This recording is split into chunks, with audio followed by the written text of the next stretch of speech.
عليكم ورحمة الله وبركاته. الحمد لله رب العالمين، والصلاة والسلام على أشرف الأنبياء والمرسلين، نحمده ونستعين ونستغفره، فإن أصدق الحديث كتاب الله، وخير الهدي هدي محمد صلى الله عليه وسلم، وشر الأمور محدثاتها، وكل محدثة بدعة، وكل بدعة ضلالة، وكل ضلالة في النار. وقال رب اشرح لي صدري ويسر لي أمري واحلل عقدة من لساني يفقهوا قولي. Alhamdulillah, bersyukur pada Allah Subhanahu Wa Taala kerana dapat bersama pada malam ini.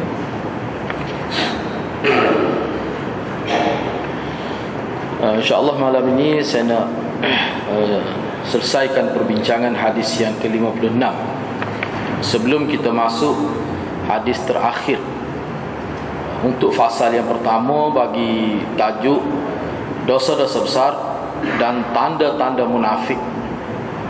InsyaAllah malam ini kita akan baca hadis yang terakhir. Cuma sebelum itu saya nak sebut sedikit berkenaan dengan hadis yang kedua akhir, iaitu hadis yang ke-56. Ini hadis yang ke-56 ni maksudnya hadis yang ke-8 di bawah tajuk Kitabul Kabair, Babul Kabair wa Alamatun Nifaq, bab berkenaan dengan dosa-dosa besar dan tanda-tanda munafik. Jadi hadisnya berbunyi, wa an Abdullah bin Amr qala qala Rasulullah sallallahu alaihi wasallam, arba'un man kana fihi kana munafiqan khalisan, wa man kanat fihi khaslatun minhun kanat fihi khaslatun minan nifaq hatta yada'ha idza tumina khana wa idza haddatha kadhaba wa idza ahda ghadara wa idza khasama fajara. Muttafaqun alaih. Diriwayatkan dari Ibnu Umar, kata Ibnu Umar, yakni Abdullah bin Umar, sebenarnya Abdullah bin Umar Al-Khattab, Ibnu Umar, kata dia, Abdullah bin Amri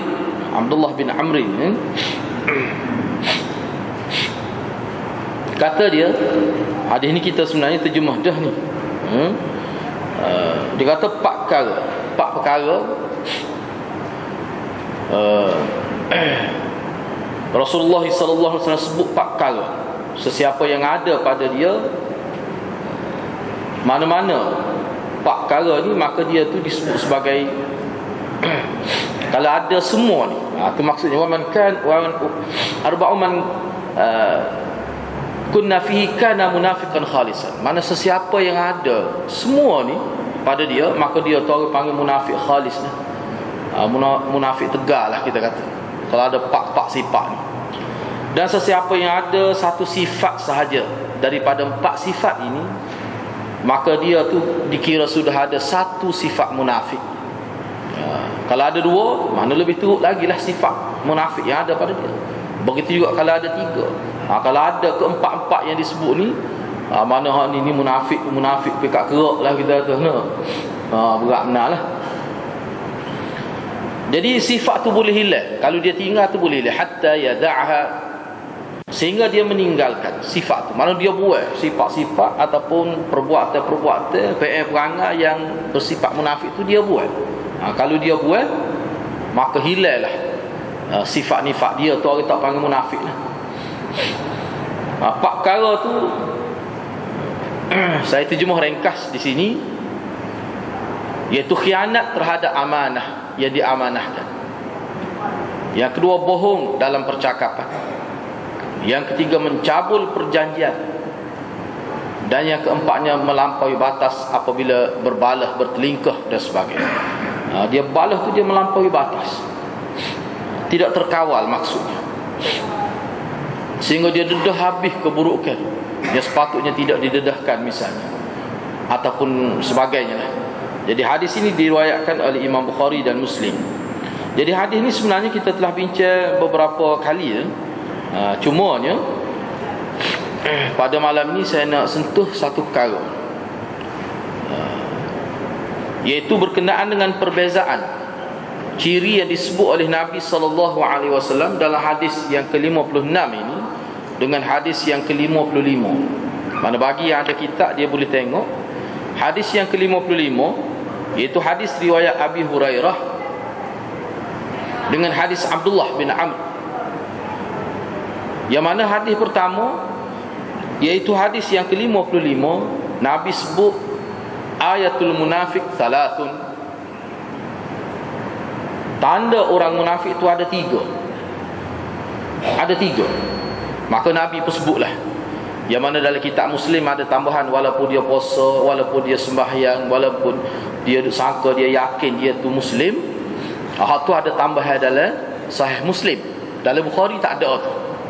Kemudian selepas tu serupa dengan ada dalam kitab Bukhari. Gapo dia 3 perkara, 3 tanda. Idza haddatha kadzaba. Bila dia bercakap dia bohong. Masa dia bercakap tu dia bohong dah.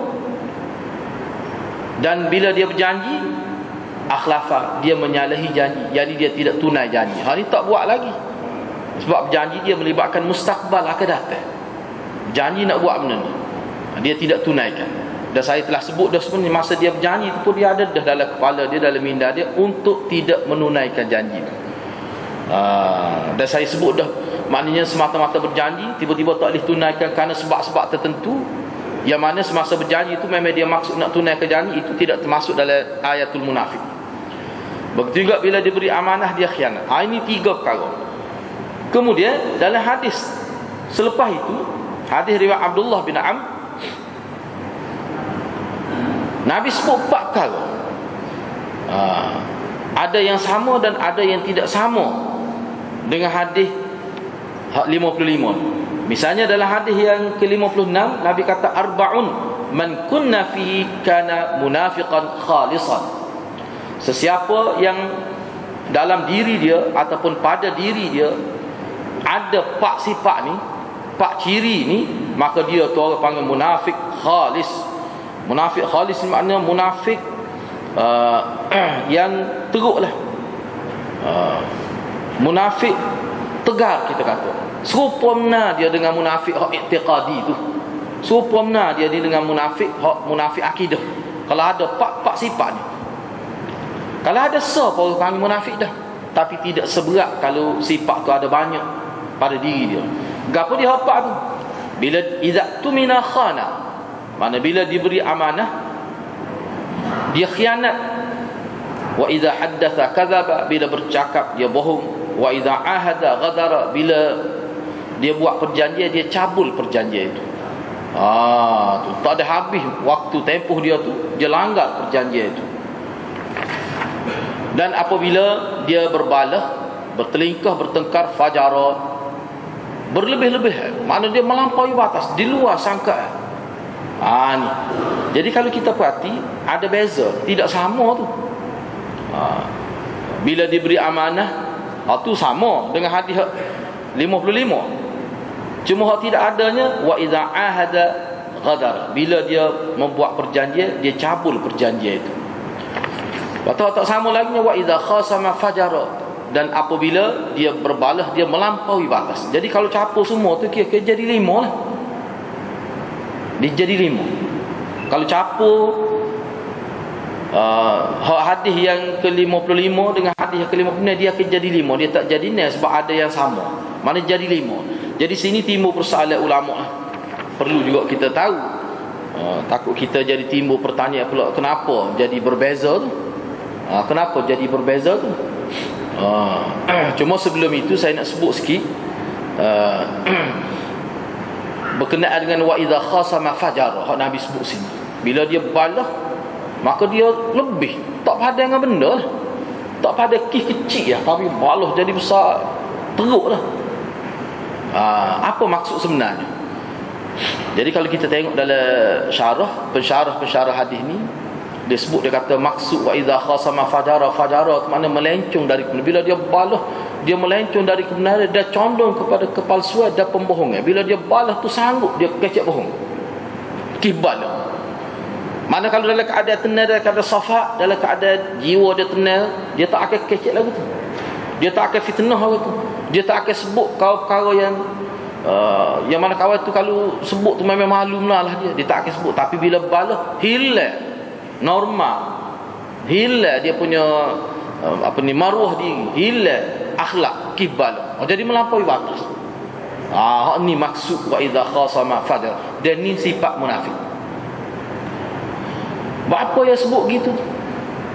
Kena tahu hati-hati lah. Mana orang lagu ni tak boleh buat saing. Masa baik gini tak apa, dia balas sudah. Dekat kita ni kalau kita baik soal kadang-kadang rahsia kita sebut dia. Dan dia makna dia ni tak boleh harap. Tak boleh harap.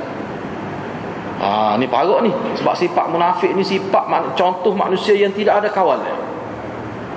Masa baik tak apa. Tapi bila tidak baik, setengah orang tu bila dia balas dia tak tobik. Ni orang tinggi jiwa. Mana dia balas setakat dia balas satu kih lah. Dia tak akan sebut 10 kih lagi. Kerana perkara tu perkara yang boleh jadi sesadah, boleh jadi sifat peribadi kalau tu dia tak sebut. Tapi setengah-setengah orang bila dia balas, dia tak kira dia waktu ubik sekakak dia ingat tu. Kau tak ingat pun dia cuba-cuba ingat tu. Misalnya ni disebut dengan erti fajar. Sebab dia hilang akhlak itu. Gitu yang dimaksud. Bahkan ahli bahasa menyebutkan asal perkataan fujur itu, fajara, fujur, sifat kepada orang yang ada sifat ni dia panggil fujur. Fajir, fujur ni maknanya sifat yang melencong daripada maksud asal. Dia balas atas sekar tapi bila itu tu jadi hilang pertimbangan. Jadi lari dah. Kadang-kadang tak timbul dah maksud puncak balas, timbul lain pula. Ni kena beringat. Orang lagu ni hati-hati lah. Dia tak boleh buat saing. Kalau buat saing pun sekadar saing gitu-gitulah. Tak boleh buh dalam perut orang kata. Kena beringat. Ni Nabi nak mengajar kita hidup. Bila kita hidup dengan manusia ni, Nabi suruh ingat. Jadi peringatan ni hati-hati sangat berguna kepada sahabat di zaman Madinah dulu. Kerana di zaman Madinah ni musuh-musuh Islam berada bersama orang Islam. Pokok munafik itu, dialah yang menyampaikan maklumat. Pokok munafik itu kalau kita baca dalam kitab sirah, kerja dia ke dia menyampaikan maklumat kepada masyarakat kafir, musuh-musuh Nabi yang berada di luar Madinah. Dia juga ayat perkembangan ekonomi setahun ni. Moga pokok di munafik ni orang-orang cerdik juga, bukan orang bodoh. Jahat ni kena cerdik juga nak jadi jahat ni. Kalau bodoh tak jadi. Cerdik juga dia reti tengok perkembangan yang berlaku. Dia boleh baca politik yang berlaku di Madinah, ekonomi dia. Dia sebar, dia salurkan maklumat ini kepada musuh-musuh Nabi di luar daripada Madinah. Tapi masa semaya dia belakang Nabi bawa dia ni. Jadi hadis-hadis sebegini suka terpelajaran lah kita kata, sangat berguna untuk masyarakat Islam pada waktu itu. Dan kita pun boleh ambil sebagai satu guideline lah dalam kehidupan kita, bahawa manusia yang berada dengan kita ni kita kena kategorikan, kita kena kelas-kelaskan mereka itu. Orang ni lagu ni kena beringat, jangan kita buat serupa belakang orang. Kita kecek, kita tak pilih orang pakai sebut belakang, boleh nyakit kita.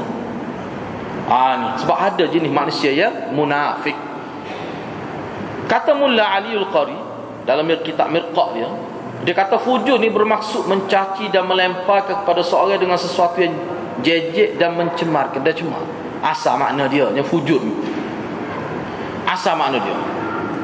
Mana jahat tu siapa perekat? Mana siapa perekat? Mana kita kata sebab zaman Nabi ni hati-hati tak, pokok kafir Quraisy ada yang lomo tahid najis di pintu rumah Nabi. Dia pergi lempar najis, pergi letak kita kata sampah sarak depan rumah Nabi.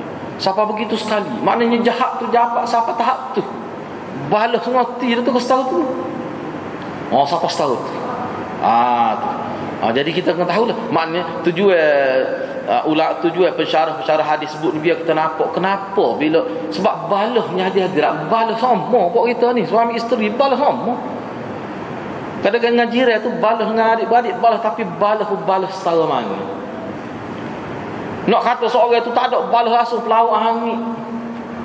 Dengan orang lain tak balas dengan bini pun tak ada balas lah. Tak ada masa muka. Tak nak siapa tu. Ni ada tu, tetapi ada tu tak setara mana. Balas dia. Ni tak ni. Ni bila dia balas dia hilang kawalan. Hilang akhlak, hilang moral. Ni sifat orang munafik. Ayat ni sifat ni berat lah. Berat sungguh Mana tak ada nilai kita kata. Itu sebab itulah Nabi senaraikan hal ini sebagai sifat kepada orang munafik. Itu berkenaan dengan fajarah. Jadi timbul pada persoalan yang saya sebut saat ni, hadirin-hadirat, timbul kemusykilan hak hadis 55 hak kita baca ni dengan hadis 54 ni. Hadis hak 54 tu sebut 3, hak saat ni sebut 4. Bila capur semua tu tolak hak serupa tinggal 5. Apa yang jadi gitu? Apa nampak bercanggah tu? Kan Nabi tak ingat. Tak.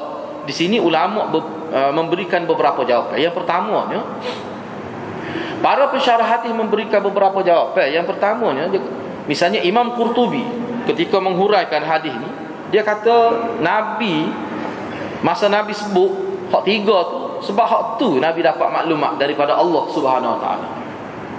Nabi dapat. Jadi Nabi bila dia dapat maklumat sebanyak tu, maka sebanyak itulah dia sampaikan kepada sahabat. Dia dedahkan kepada sahabat 3, kata Imam Qurtubi. Jadi bila Nabi dapat maklumat baru sebagai maklumat tambahan di atas isu yang sama, di atas tajuk yang sama, maka Nabi pun sebut lagi. Jadi sahabat awak dengar tu dia faham, oh tadi hak ni serupa macam hak ni sebut ni 4 ni ada hak beza, ada hak sama. Jadi hak beza tu itu sebagai maklumat tambahan. Kata siapa ni? Kata Imam Qurtubi. Dia beri jawapan gitu. Yang kedua, pensyarah hadis sebut dalam syarah-syarah hadis lah, kalau kita tengok sebab dalam kitab saya ni pun ada, dalam kitab-kitab lain pun ada. Dia kata sebenarnya dalam riwayat Muslim ada kenyataan Nabi yang Nabi tidak menunjukkan hasar kepada 3, bahkan menunjukkan lebih dari 3. Hasar ni maknanya dia gini. Hadis yang ke-54 tu Nabi sebut ayatul munafik salasatun. Tu ayatul munafik salatun. Sifat orang munafik ni ada 3. Jadi ayat tu dia menunjukkan hasar tu. Ayatul munafik salatun. Tanda orang munafik ni ada 3. 3 ni makna membataskan kepada 3. Mafhum dia gitu. Ni ada makna gitu. Cuba kalau kita kecek dalam bahasa Melayu kita lah, kita kata sifat orang munafik ni ada 3. Kalau orang nampak macam cakap 3 tu je. Tu bahasa dia. Baik, dalam ayat dalam riwayat lain, dalam Sahih Muslim, hak Muslim riwayat sebut 3 juga, tetapi bahasa tidak menunjukkan membataskan kepada 3. Sini misal cuba tengok. Dalam riwayat Muslim ada sebut min alamatil munafik salasun. Ada min ni. Hak tadi ayatul munafik salasun. Tanda orang munafik ada 3. Tu nampak macam sekat 3 seolah-olah. Akhir dipaham gitu. Tapi dalam riwayat Muslim lain sahih juga, berkenaan dengan hal ni juga. Bahasa dia, gaya bahasa dia tu lain. Lagu mana kan? Ni. Min alamatil munafik salatun. Antara 3 tanda orang munafik. Antara tanda orang munafik itu ada 3. Antara maknanya ada lagi. Jadi bila ulama tengok hadis tadi dengan hadis ni, lepas tu tengok pula dengan hadis 50 ni hak kita bincang pada malam ni. Sebab itulah ulama dia kata hak Nabi sebut 3 tu bukan nak membataskan. Sebab dalam hadis Muslim sebut min, ada min ni nak ayat min tabi'id dia panggil. Min yang menunjukkan sebahagian dari tanda orang munafik. 3. Sini sebut 3 sebahagian. Mana banyak lagi. Cuma sini sebut 3. Dia 3 ni sebahagian daripada sifat orang munafik. Itu mengikut pensyarah-pensyarah hadis. Tak menasabahlah hadis depan ni Nabi sebut 4 pula. Tu ya, takut kita tanya, apa hak tu 3 hak ni 4 mana sah? Takut kita timbul tanya-tanya lagu tu. Maka ulama memberi jawapan. Yang ketiga, ada juga pensyarah-pensyarah hadis yang menghuraikan hadis dia kata bila Nabi sebut ayatul munafik salatun, tanda orang munafik tu ada 3, walaupun nampak terbatas dengan sebut 3 tu, tetapi dia tidak menafikan ada lagi tambahan fakta-fakta lain hak berkait dengan sifat orang munafik. Ada lagi. Tak boleh kita faham bila sebut 3 tak boleh pergi dah. Tak boleh pergi dah 4 5 tak boleh. Tak ada siapa kata kaedah lagu tu. Hak tu tidak mau tamat 3, cuma sebut 3. Sebab kita lah kalau kita dengar orang motivasi, dia kata ni saya nak kemukakan 10 tip-tip untuk kebahagiaan rumah tangga. Apakah 10 tu ya? Dah kita wui masa dia 2 jam, acu wui masa 2 hari. Motor kita dengar dia sebut dah 30, nak lagi dia. Banyak lagi hingga pengalaman dia interview kadang-kadang tu 2000 orang dia interview keluarga, 2000 keluarga dalam tempoh pengalaman dia berapa tahun. Tokailah ada 2000 keluarga tu nak kata ubik 10 hari ni awak mari 10. Dia tengok sesuai dengan masyarakat boleh jadi dia awak kaji dia latar belakang masyarakat dia kata 10 ni pada dah sesuai. Dia sebut 10. Apakah makna 10 tu? Jom. Kita kecek ni pun ada kadang-kadang dia kata antara tik yang boleh yang mana sekiranya diikuti boleh menatijah ke gini-gini tak. Kadang-kadang bahasa ringkas 10 tip untuk keluarga bahagia. Sebut gitu ya. Memang nampak macam 10 semua, tetapi kalau kita faham lagu tu ahli bahasa kata tak kena sebab dia tidak mesti gitu. Jadi maknanya hak Nabi sebut ni bila kita tengok dalam dengan huraian ulama tadi, maka dua hadis ni kita boleh simpulkan Nabi sebut 5 perkara. Sebenarnya gapo dia 5 perkara saya pun tidak nak bincang panjang memang panjang sungguh lah jadinya. Cuma sikit lah saya nak sebut. Jadi melalui hadis 55 dan 56 ni hak Nabi sebut tentang sifat orang munafik, ciri-ciri orang munafik ni. Mana kita boleh ambil 5. Kita boleh faham 5 perkara, 5 sifat, 5 ciri. Yang pertama, bohong dalam percakapan. Ini sifat orang munafik. Yang kedua, tidak menepati janji bila dia janji. Yang ketiga, khianat terhadap amanah yang diberikan kepada mereka. Yang keempat, mencabul perjanjian ataupun persefahaman MOU dan sebagainya. Dia cabul je, ni sifat orang munafik. Janji molek-molek, tiba-tiba bila tapak tangan kita jadi lagu lain. Ni pokok munafik. Ni. Yang keempat, yang kelimanya, melampaui batas apabila bertelingkah. Bila balah sikit, teki sikit ya. Kadang-kadang benda tu boleh sesat dengan awak tak tahu. Banyak mana kita kadang-kadang kita teki kira-kiranya balah lah kita kata jadi masa muka. Kadang-kadang sebenar tu kalau sama cerdik dia hilang dengan awak tak tahu gitu je. Tapi setengah-setengah orang dia jadi pandai luar biasa. 2 kali jemaah tak habis lagi. Ni kena beringat orang lagu ni kena beringat nak say. Bahaya ni. Tak boleh lepas ni. Kena beringat tu tujuan Nabi. Jadi perkara ni dia saya sebut sana lah. Jadi sahabat-sahabat Nabi ni sebab itulah dalam misalnya Syekh At-Tibi dia huraf panjang juga sifat orang munafik dalam kitab ada syarah Mishkat dia Syekh At-Tibi. Dia kata zaman Nabi itu bila Nabi sebut sifat-sifat orang munafik ni bukan sahabat Nabi sahaja yang berwaspada. Orang munafik pun jadi takut. Orang munafik pun jadi neng. Mungkin dia makan lada dia bahasa dah cuma sahabat ni beringat takut ada sifat kepada kita, beringat dengan orang-orang yang ada ni sebab nampak ini serbai serupa warna putih lah tapi hati lain ni. Nampak je nampak molek depan ni tapi hati lain. Beringat. Jadi pokok munafik pun dia beringat. Dia beringat lagu mana? Dia kata Nabi ni dia sebut tu tajam molek kena pas tu laitan kita. Perkeruk kena kelik neng pokok munafik pun beringat lepas tu dia pun jadi beringat. Masing-masing beringat.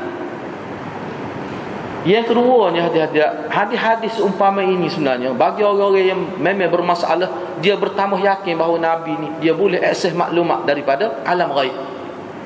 Dia akan berasa lagu tu. Dia kata Muhammad ni bila disebut apa-apa kena rapat neng kita. Orang lain kecek tidak tajam itu mau bahasa. Jadi pokok munafik dia akan berasa kukuk mana dia akan telitah malah Muhammad ni bisa sungguh. Ngaji tak belah mana bawa kambing gitu ya. Mesti maklumat dia ni bukan maklumat ambil daripada cikgu. Sebab kalau cikgu tak boleh tahu tu. Ngaji dengan cikgu biasa. Ni ngaji ambil maklumat lain ni. Di situ dia mula merasai kebenaran. Wahyu tu sendiri. Ni benar-benar lagu ni.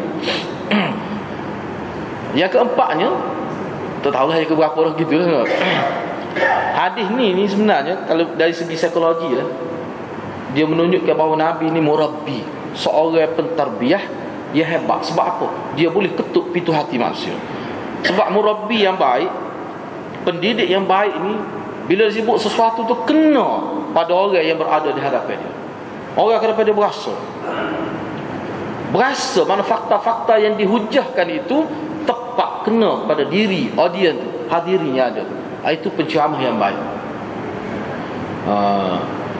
Dan penceramah tidak baik sekiranya hak dia sebut tu kena kat orang belaka. Tak kena hak ada dalam masjid.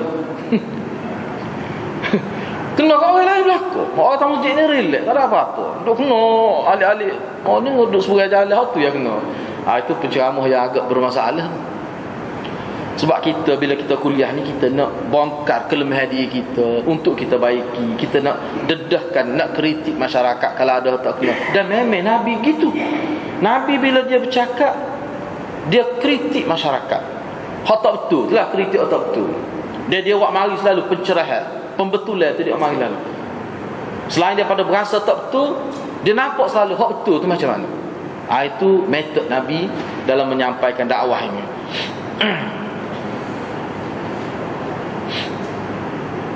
Baik.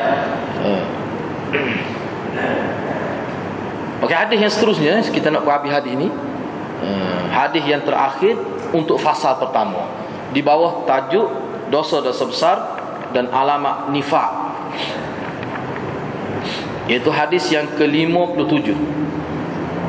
Wa 'an Ibnu Umar qala Rasulullah sallallahu alaihi wasallam mathalul munafiq kasyatil 'airah بين الغنمين تؤير إلى هذه مرة وإلى هذه مرة رواه مسلم. Diriwayatkan daripada Ibnu Umar, kata Ibnu Umar, Rasulullah sallallahu alaihi wasallam bersabda, dia kata bandingan orang munafik bagaikan kambing yang tidak tetap pergerakan dia. Sekali pergi kepada kumpulan kambing sana, dan ada kalanya pergi kepada kumpulan kambing sebelah sini, mari kepada sebelah sini pula. Tu tersilap kalimah tu. Kadang-kadang pergi kumpulan kambing alik ni, kadang-kadang mari kepada kumpulan kambing alik ni. Tu ada silap kalimah sikit. Jadi banding orang munafik sebab kambing gitu. Kambing di pada pasir ni mana ada 2 kumpulan ataupun 3 kumpulan. Jadi ada seekor kambing tu jenis tolu. Dia pergi kambing alik ni duduk, mari duduk alik kambing alik ni pula. Jadi tak tetap. Ada seekor 2 jenis lagu tu. Kalau kambing lagu ni meleh-meleh cepat-cepat. Tak boleh buat pakon. Meleh cepat-cepat. Ni kambing tak juh ni. Tetapi tidak lagi tu muka dia kambing, padan muka dia kambing. Tapi ada jenis orang lagu tu. Jadi orang munafik Nabi kata. Kadang-kadang gigi kuning, kadang gigi kuning. Hadis ni diriwayatkan oleh Imam Muslim. Jadi apa maksud sebenarnya? Jadi dalam hadis ni, hadis yang terakhir dikemukakan oleh tuan kita ni lah. Dia sebut, dia kata, dia mari hadis ni sebagai penutup kepada untuk fasa pertama ni. Jadi di sini Nabi SAW buat perbandingan. Orang munafik ni seperti kambing yang airah. Apa maksud airah tu? Sifat kepada syak itu, sifat kepada kambing itu. Airah ni diguna pakai kalimah airah ni pada kambing ataupun lembu ataupun tak kira lah binatang yang tidak tetap berada dalam kumpulan, menyusah ketua dia. Hungar gitu, hungar ni payah, tak akan bertepik tuan dia. Jenis tak dengar kata. Ada jenis kambing gitu. Sekejap dalam kumpulan ini dan sekejap dalam kumpulan tu. Pening. Nah, kalau main lopak tu ni pada pening gitu. Ada jenis lagu tu. Orang munafik pada zahirnya berada bersama orang Islam, namun pada hakikatnya mereka bersama orang musyrikin. Jadi sikap mereka telah didominasi oleh hawa nafsu dan tujuan jahat. Kambing tidak jadi sini Nabi bandingkan orang munafik dengan kambing ni dari sudut mana? Wajah syabah dia tu. Kalau mengaji tu dia panggil wajah syabah tu. Dari sudut nak ayatnya tak berganya orang munafik ni. Padahal kita kena tahu kalau kita tengok dalam sejarah puak-puak munafik ni yang sentiasa membocorkan maklumat tentang keberadaan umat Islam di Madinah ni, dia ni kadang-kadang pegang ekonomi Madinah ni. Cerdik dia tu, ketua kaum dia tu. Bukan tak cerdik dari segi akal, tetapi dari segi cara hidupnya dia sepak kambing. Nabi naknya rendah mutu puak-puak munafik. Bodoh lah. Sebab apa? Sebab apa bodoh? Kerana dia mengambil satu posisi yang menyebabkan dia terhumbai dalam neraka. Dia mengambil satu posisi yang mana dia akan terima satu hukuman yang berat. Dalam Quran sebut innal munafiqina fid darkil asfali minan nar. Sesungguhnya orang-orang munafik ni hak munafik akidah ni. Tapi setengah-setengah ulama kata hak tu tidak munafik akidah saja tu, hak munafik akhlak pun boleh jadi juga. Bocor rahsia tu dia tu tetap Islam. Dia bocor rahsia orang ni, bocor rahsia kumpulan, bocor rahsia parti dia. Bila dia balah kat hak musyawarah tu dia sebut belaka. No, nengung kau tu nak jawab. Mungkin dalam musyawarah kadang-kadang sebut benda-benda sepora politik lah, kita tengok sepora politik. Cuba tengok. Dia sebut secara terbuka. Kita kena nilai dengan hadis mana orang lagu ni kena beringat, ni kena beringat. Jadi orang nak jawab pun tak boleh, kadang-kadang dia sebut tu betul. Memang mana-mana pun dia ada masalah, tapi kadang-kadang tu sebut tu peribadi tak terkawal lah, maksud tak terkawal. Cuba perhati tengok, kena beringat. Kita jadi penonton ni tak apa kalau kita duduk mana-mana posisi tu, berasa lah. Sebab bini misalnya, bila cerah habis sebut agak tu lelaki dengan bini, tak ada dah rahsia, agak nak sebut habis dah tak habis lagi dia sebut tu. Misalnya tu lelaki pun kita kalau nak sebut, kalau lagu ni tidak, kalau bini jenis lagu ni jangan dibuat bini. Sebab tidak mustahil bila suami baru cerang dia akan sebut pula, ni Nabi nak ayatnya, puan-puan ni bahaya ni, enggak manusia ni dia ada kelemahan. Tak suruh ayat tinggi tahu mana pun. Jadi kalau tak boleh simpan rahsia, ni dia ni termasuk dalam sifat orang munafik. Jadi Nabi gambarkan orang munafik sebab kami nak ayatnya dari segi rendah mutu tu, tidak berharga, hinanya dia. Tu maksudnya. Lepas tu lagi disebut juga di sini. Cuba tengok lagi Jadi mereka disamutarafkan dengan kambing sebagai gambar hina dan tidak berharga mereka. Hal ini saya ambil dalam kitab ni. Baik, dalam kitab lain dia kata bandingkan Nabi bukan sekadar nak ayat hina saja. Apa banding puak munafik dengan itu? Nabi nak suruh orang faham. Sebab dia sebut kambing kerana kambing ataupun binatang-binatang lain lah ada tanah Arab ni, bagi orang Arab dia tahu dia tengok, dia pun dah faham orang lagu ni orang munafik. Lah ni dengan kita sudah baik kita. Lepas tu dia pergi ke kumpulan tu, dia ayat keburukan kita pula. Tu Nabi nak ayat ni. Bukan kata kambing ni ada juga munafik kambing ni. Tak ada, tidak maksud begitu. Orang faham gitu logan kita. Rupanya munafik ada juga kambing ni. Nak cari mana? Nak cari gigi ke, nak cari janggut ke kambing ni? Tak, nak ayatnya mudah faham. Jadi nampak dia duk baik dengan kumpulan kita pun tak ada kemungkinan dia pergi kumpulan tu dia royak keburukan kita. Ada, sebab dia duk pergi semua situ. Kita ni hadirat. Contohnya zaman Nabi. Kita kembali pada zaman Nabi. Zaman Nabi, bila Nabi berada di Madinah ni, musuh Nabi hak Quraisy tu dia duduk Mekah. Hak Yahud, kita kata Majusi, puak-puak Nasara ke hak duduk di bumi luar daripada Madinah tu, hak tu tak apa tu. Sebab dia tidak duduk bersama Nabi. Hak duduk bersama Nabi ni siapa? Musuh Islam yang berada bersama masyarakat Islam Madinah ni adalah puak-puak munafik. Kalau Yahudi tidak duduk dalam masjid, Yahudi ni dia ada kampung dia khusus. Puak Yahudi ni adalah di zaman Madinah dia duduk, walaupun dia duduk di kawasan Arab juga, tapi dia bukan duduk dalam Madinah, dia duduk luar Madinah. Ada nama Khaybar, kampung dia banyak kampung-kampung Yahudi. Kalau kita tengok dalam peta tentang Yahudi ni dalam buku, dalam internet, dia bukan duduk di Madinah tu, ada pun peniaga-peniaga jari-jari, tapi dia ada kampung dia khusus. Munafik ni dia duduk situ sekali dengan Nabi. Duk iktikaf di masjid Madinah tu juga. Hak tu bahaya. Musuh dalam kais limut dah kata, gunting dalam lipat dia. Kadang kita tidak cek dia. Ni bahaya. Lepas tu nak cek ke mana? Tengok perhati molek perangai dia ada ke jenis sifat-sifat lagi. Kalau ada beringat. Beringat. Tu tujuan Nabi. Jadi kita pun boleh ambil panduan daripada hadis-hadis ni, nak berpolitik, nak gapo pun kena ada pandangan. Kena beringat. Cek molek orang lagu ni. Bahaya.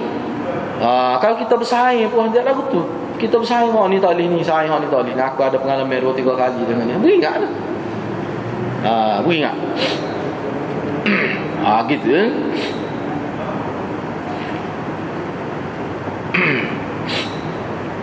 Jadi sebut gimari tu nak ayatnya, dia tu maknanya tidak ada satu pendirian. Yang ketiga ni, selagi saya nak sebutnya, hadis ini mengisyaratkan bahawa puak-puak munafik ini dia penyebar fitnah. mengadu domba, mengacung nak suruh orang balas. Sebab tu gambar Nabi pergi alik ni, sekejap pergi kumpulan ni, sejak hari ni, ni hijab dia ke dia nak suruh orang balas. Kalau peringkat antarabangsa kat lah ni, kita nak kata negara mana? Kalau peringkat antarabangsa, munafik paling tinggi. Dengan sebab dia melaga-lagakan negara-negara tu, dia dia buat senjata. Bila orang balas beli senjata dengan dia, itu munafik peringkat tinggi. Tuan salah betul lah. Jadi dia ni, kita kata perniagaan dia maju. Kenapa? Kerana orang balas. Bila balas peringkat antarabangsa ni sampai peringkat perang, jadi beli senjata dengan dia. Jadi negara hok balas ni duit semua jatuh. Duit jatuh.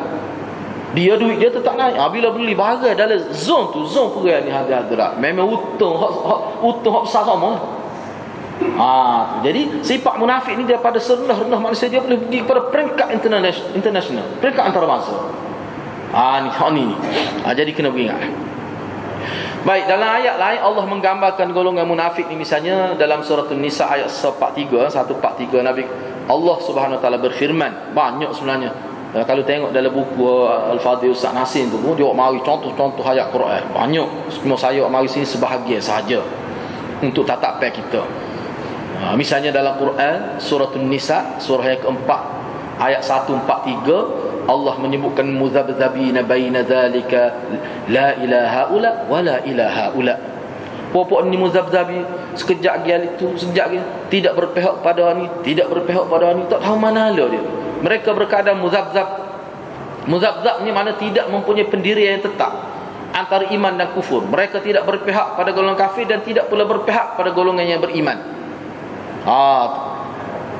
Kalau pergi alik orang kafir, dia kata kau aku ada demo. Mari alik orang Islam kat sah depas kan. Sah nombor 1. Ni apa dalam Quran sebut. Ni sebagai peringatan. Banyaklah ayat-ayatnya. Misalnya surah Baqarah ayat 14 misalnya, wa idza laqul ladina amanu, ni muka surat yang ketiga. Wa idza laqul ladina amanu qalu amanna wa idza khalau ila syayatinihim qalu inna ma'akum innama nahnu mustahzi'un. Bila mereka bertemu dengan orang dunia, mereka kata kami beriman. Dan manakala mereka kembali kepada syaitan mereka berkata kami bersama kamu. Kami duk saing apa waktu tu saja walau lelak tu. Dia kata gitu pula.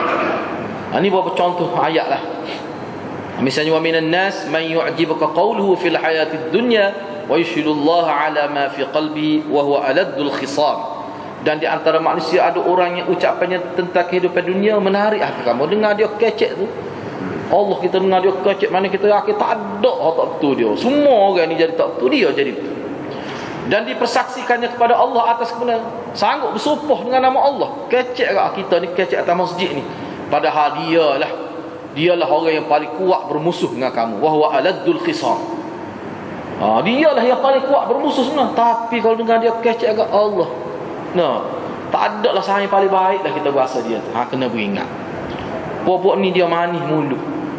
Bila kamu dengar yu'jibuka qawlu, kata-kata dia tu mengagumkan engkau. Kena beringat. Sebab itulah setengah-setengah ulama sebut, jangan kita terpedaya dengan semata-mata orang bercakap lunak, bercakap sedap. Kita kena tengok fakta dia sebut dan kena tengok banyak kali. Kalau kita pun kena guna akal pula situ. Jangan guna emosi, jangan guna perasaan semata-mata. Banyak perkara juga sini. Itulah hadirat hadis yang ke-9 tu, hadis yang ke-57. Kita masuk fasal yang kedua selepas ni insya-Allah. Cuma dalam kesempatan ni saya nak ada maklumat sikit. Kesimpulan hadis 57 ini dan juga beberapa contoh ayat yang dikemukakan menunjukkan orang munafik adalah manusia tidak boleh dipercayai kerana sifat pembohong yang ada pada mereka. Jadi sifat nifak atau bohong sudah menjadi tanda atau alamat untuk mengenali mereka. Atau dalam bahasa yang lebih jelas, bohong sudah menjadi pakaian mereka. Ini berat ni pokok munafik ni, kena beringat benar, kena cem molek dia. Itu kesimpulan yang kita boleh faham daripada beberapa hadis Nabi dan juga beberapa contoh ayat Al-Quran. Cuma sebagai akhirnya saya nak itu maklumat sikit berkenaan dengan program. Ini program berkenaan dengan seminar akidah Ahli Sunnah wal Jamaah yang akan dilangsungkan besok di Hotel New Pacific. Nama dululah. Lah ni dia nama lain, tepi dengan Masjid Seri Cemerlang, An-Naim. Dulu Hotel New Pacific. Jadi pukul 9 program ni besok. Jadi program ni saya nak sebut sikit lah, takut timbul salah faham. Sebenarnya program ini program yang menyentuh berkenaan dengan siapa sebenarnya ahli sunnah wal jamaah. Dia ahli sunnah wal jamaah ni dia hakikatnya Islam lah. Dan di bawah dia tu dia ada beberapa nama, ataupun kita sebut sebagai keluarga ahli sunnah wal jamaah itu. Hak kita sebut Asy'ariyah, Abu Mas'ud Al-Maturidi itu semua Salafi dan sebagainya. Benda ni, hak ni sebenarnya ahli sunnah. Hak tu kita nak ayat. Mana-mana pihak pun kalau ada yang jenis cepat sangat menghukum dan sebagainya, yang ekstrim itu masalah peribadi. Kita nak masyarakat Islam ni faham bahawa Ahlussunnah wal Jamaah ni dia luah. Itu yang pertama. Yang kedua, forum ni penting sangat, seminar ni hadirat, kerana ni sesuatu pendedahan yang boleh dikatakan bagi saya lah tidak ada lagi pendedahan bahawa dalam akidah ni dia ada usul, aslu usulil akidah dan furu' usulil akidah. Dia ada dua perkara. Hak usul akidah yang mana hak ni tak boleh kena serupa. Selagi hak furu' ni kalau beza, dia tak jadi kafir. Dia tidak jadi terkeluar daripada Ahlus Sunnah wal Jamaah. Hak tu yang kita kena faham. Kalau kita gagal memahami perkara ni hati-hati, kadang-kadang hak puak Salafi ni kata Asy'ariyah ni tidak Islam. Ada setengah-setengah. Ada pula kadang-kadang puak Asy'ariyah kata puak Salafi ni tidak Islam. Apa tu? Kerana berbeza. Kita nak tengok beza tu, beza furu', beza usul. Seminar ni khusus ya, nak supaya kita ni berada dalam keadaan ni khairul umur awsatuha. Hak tu kita nak, sebaik-baik perkara ni kita berada di pertengahan, jangan terlajak. Itu tujuannya. Jadi saya jemputlah hadirat supaya hadir besok di Hotel New Pacific. Hotel baru lah nama dia, Gabriel Masling ya, Masling Hotel gitulah. Sebenarnya biasa kita New Pacific tu. Jadi panelnya dua orang, Profesor Madya Dr. Basri Ibrahim dan Maulana Muhammad Asri. Moderatornya Saudara Amin Idris. Daripada pukul 9 lah program bermula, 8.30 tu malam hadir dah, dan berakhir pada 4.30 petang. Jadi insya-Allah mana pihak penganjur menyediakan makan tengah hari, ada tak perlu balik. Kalau boleh kita persilakan hadirat mana berada daripada awal sampai ke akhir program. Sebab akhir program ni kita dibuka satu sesi khusus untuk soal jawab. Tak faham boleh tanya. Kita tanya apa yang kita tak faham, yang rasa muskil itu kepada ahli panel ni. Dan saya rasa ini perlu sangat. Sebab kita pun bimbang juga. Ahli ni pun ada ekstrim, ahli ni pun ada ekstrim. Jadi bagaimana kita nak supaya masing-masing itu boleh menerima satu sama lain. Kerana kita ni tidak beza bab usul sebenarnya. Dia beza bab forum. Gitu aja. Ni kalau tidak kat dia jadi pergi Mekah pun tak save beriman. Afdal maya di bilik, afdal maya di hotel. Jemaah ya pergi. Sebab apa? Jemaah tak boleh maya bilik. Sebab apa tu? Kini jadi hal ni bahaya hadirat. Gitulah. Jadi saya persilakan hadirat untuk bersama-sama lah esok. Kalau boleh pukul 9 tu ada dawai. Sebab dawai tu muat 1000 lebih sikit gitulah. Gitulah hadirat. Mudah-mudahan Allah memberkati perjumpaan kita. Aku lu qauli hadza wa astaghfirullahal azim li wa lakum. Wassalamualaikum warahmatullahi wabarakatuh.